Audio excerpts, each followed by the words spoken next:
First, video you'll see only on CBS 2 as a driver blows through a red light, hits a car full of people, leading to a deadly ending in Chatham.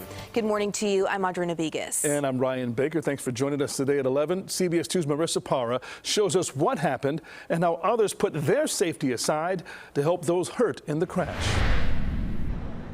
Right now, some faint marks in the road are the only reminders of the grisly wreck overnight, but now surveillance video is helping us piece together what really happened.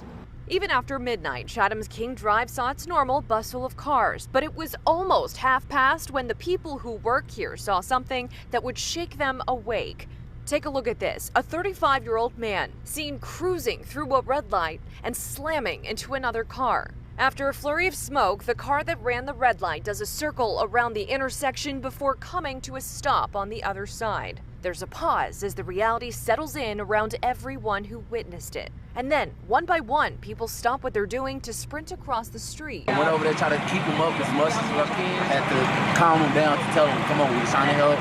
Just move your head so we can bust the window, or we can open up the door and get him out safe as quick as possible. More people join the efforts to help. Police arrived just seconds later, and it could not have been a moment too soon. His car was on fire, so quickly we got him out, quickly to save him. Across two cars, 5 people were impacted. The car that was hit had 4 people inside, 2 in good condition, 1 with minor injuries, and 1 who did not survive.